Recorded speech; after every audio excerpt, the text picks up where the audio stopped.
Welcome back to Adventures in Freeze Drying for Beginners. Today, we are going to take these pre-frozen apple slices that I did with my food processor for apple chips, get them on trays, and get those in the freezer. So hang with me and we'll show you how that's going to be done. Okay, so I've gotten a really good deal on a half bushel of apples for $8 from my local, shouldn't say local, my Kelowna Amish grocery store. So I went ahead and thought apple chips would be a great thing to have ready to go as an easy to go packs.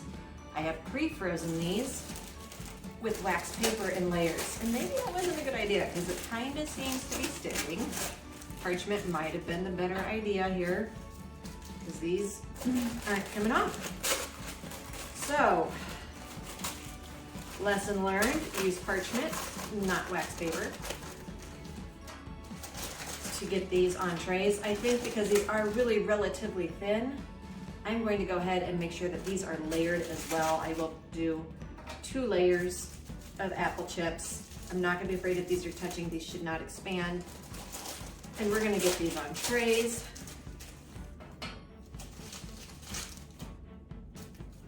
Tell you what, we'll be back at it once I figure out how to get all of these separated off of my wax paper. Again, I'm a beginner. I'm learning lessons the hard way. This is a mess. Welcome back to Freeze Drying for Beginners. As you should be recalling, because we're still in the same video, those apples were not going to come off of that wax paper and go on my Harvest Right trays to go in my freeze dryer. So give me a second and I'll show you what I was able to accomplish. So I went and got these out of my deep freeze. You notice I am using retired at 40s lids with stackers. Makes it great for putting them right in. And I had to completely thaw my apples to get them off of that wax paper to put on my Harvest Right trays. So lesson learned, don't use wax paper. I am curious right now though, even with parchment right now, I am able to get this peeled apart, start popping those off better than I was that wax paper.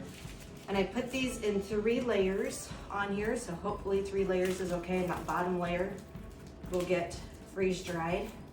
But definitely would have had better luck with parchment. Still think freezing them the right size to begin with, maybe just use the parchment on a different cookie sheeter tray so it helps me know the size would be another way to get around if I don't have an extra set of trays.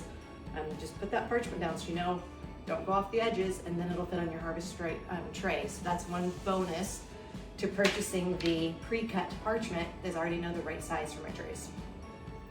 So we're gonna go ahead and take these to the freeze dryer and get them loaded. Okay, so I made sure my drain valve was closed. This was already cooling, so it's ready to go. Load food in the freezer.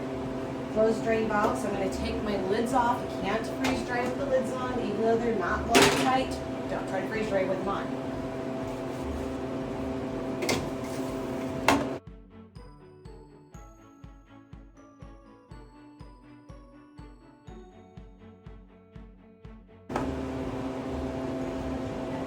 Smell the cinnamon on those apples. I can't wait to taste these. Always wash stuff after you use it. I'll be going back to my kitchen to wash these up and get them dried before I store them back away and use them again. And then I hit continue. And that's it.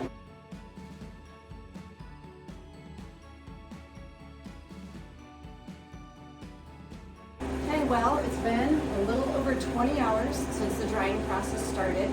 I'm down to 3 hours and 40-ish minutes left on my extra dry time, which means this was done in the middle of the night. And that is the reason I added extra dry time in the first place, so that way I don't have to worry about that in the middle of the night. This will keep running. So I'm going to go ahead and hit cancel.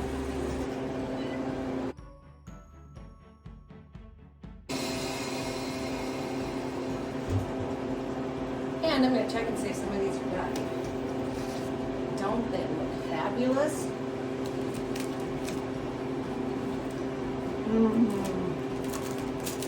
Cinnamon, no sugar, apple chips. These were 3 layers. So I'm going to make sure that something down here in the middle is actually freeze dried. And it is all the way freeze dried, so these are all gonna come out.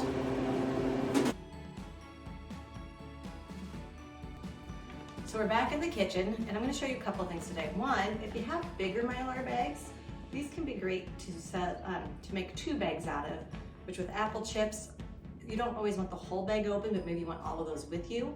So I'm gonna show you how you can do that. And I did find on Amazon some nice bags that will stand on their own, which is nice, but have that zip up top. And then you can still seal above the zipper, but that way once you open them, you have a way to reseal them back up until they're all gone. So if you're gonna be hiking, camping, you wanna be able to seal that food back up easily without having your impulse sealer with you. These bags that have the Ziploc incorporated could be a really good find. So I am simply going to bag these up. I'm still just using my hands. I find that to be easiest so far. So I will be right back once I have these bagged up. Okay, so I put all those apples into 4 of these other bags, but I was going to show you how to use a larger, this is a gallon bag, and divide it into half. I'm gonna go ahead and open that up and pour contents into this bag. Get them down there. This is where you want to have your OAs handy and ready. Matter of fact, I'm going to go ahead and get my OAs opened here. Like opening it from this end. As I want to put an OA in this half before I seal it closed. So I'm going to get as close to the food as possible. So now I have a seal in the middle of the bag, and then I'm going to dump the contents of most of one of these in this top half. I don't think I'll quite get a whole one in there.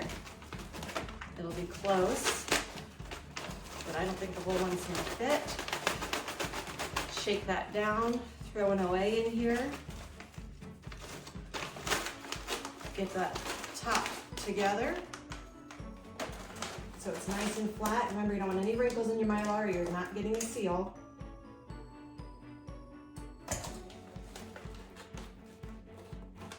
And I potentially have a wrinkle in that mylar, so I'm going to seal multiple times up here.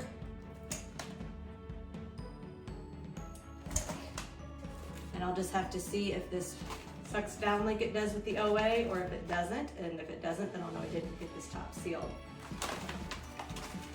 I'm going to just take this with me to work today to snack on, so I'm not going to seal that or put an OA in there, but I need an OA in each of these, which are full. I'm going to zip those closed. I like that zip close function on these because it allows you to make sure that's flat and you're not getting any wrinkles in your seal.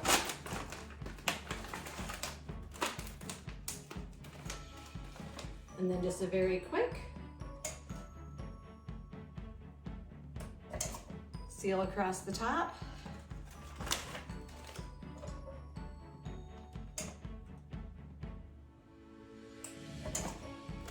And then I just write on the bags currently with Sharpie. I'll probably develop a better system as I get more food, but for now, Sharpie is just fine.